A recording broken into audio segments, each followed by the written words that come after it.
We got the beef. We're like Arby's. We got the beef.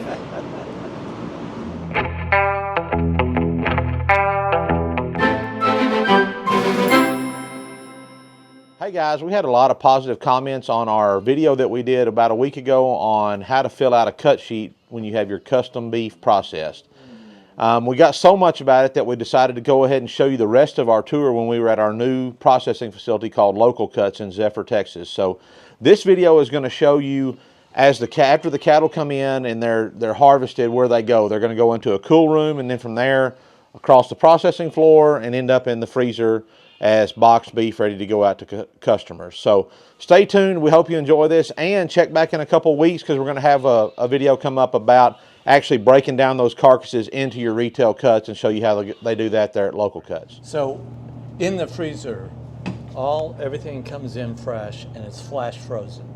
Okay, so it seals everything in, so it retains all the juiciness and the freshness in there.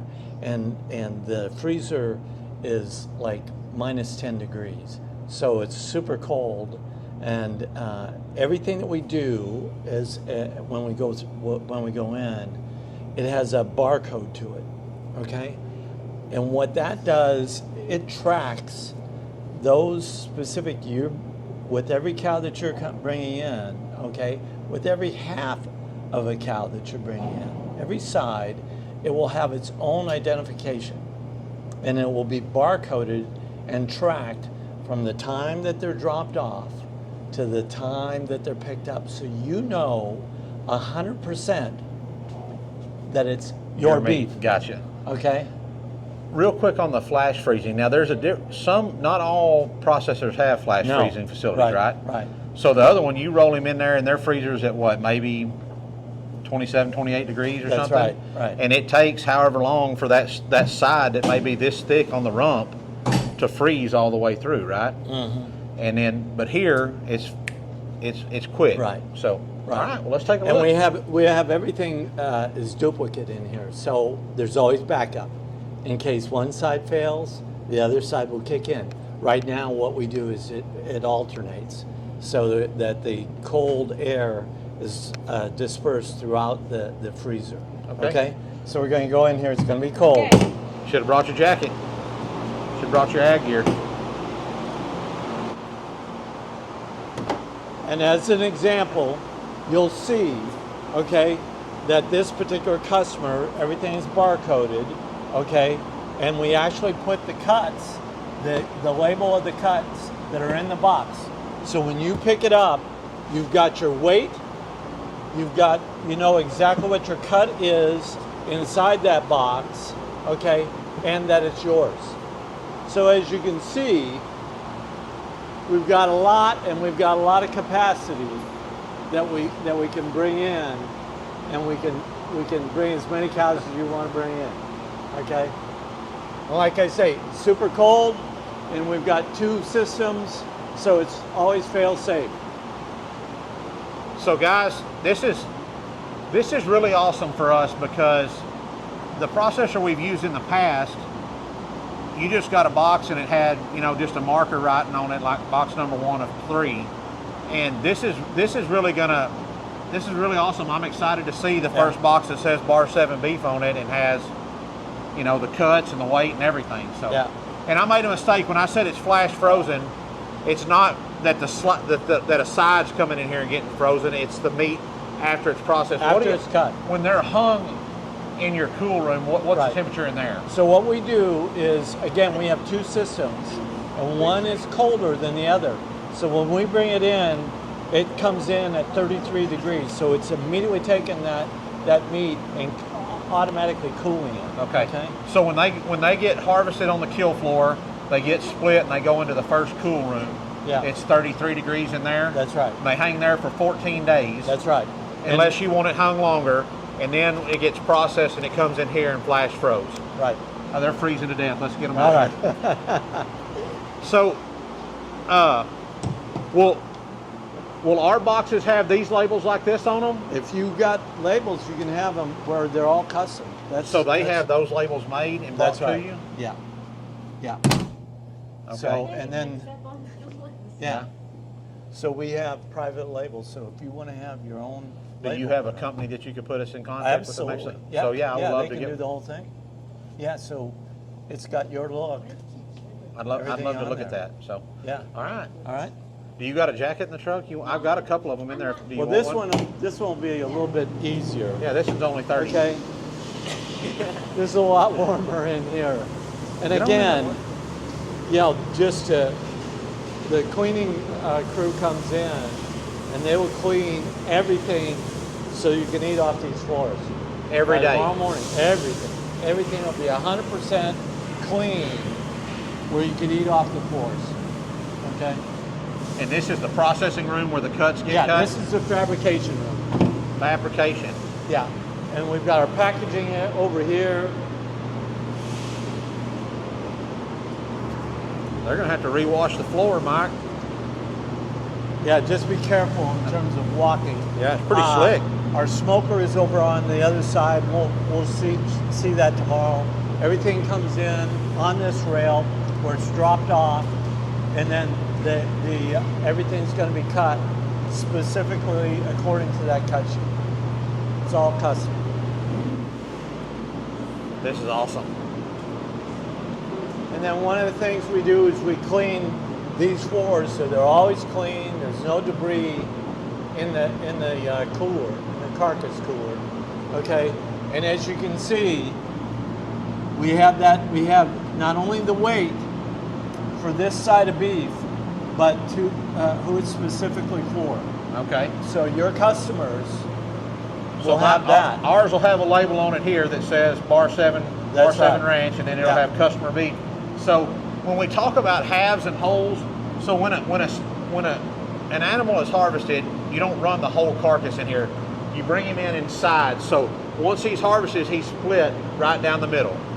So this is a side of beef. So if you buy a side of beef from us or from any other producer, this is what it starts at before it's cut into your retail cuts. So this side of beef weighs 391 pounds. So let's just say 400. So his whole hanging weight would have been 800 pounds, which means his live weight was probably somewhere around the 1,300 pound range. 1,300 to 1,500. Yeah, depending on Depending on what the animal. depending on what their dressing percentage is based off of their live weight or their Yeah. hanging weight. So, Yeah. Mike, you ever get the old Rocky? No. I mean, just try it. Come on now. Don't. You don't want to. The reality is this is our customer's beef, and we want to treat it just like you're going to eat it. So we'll come in here and pound it.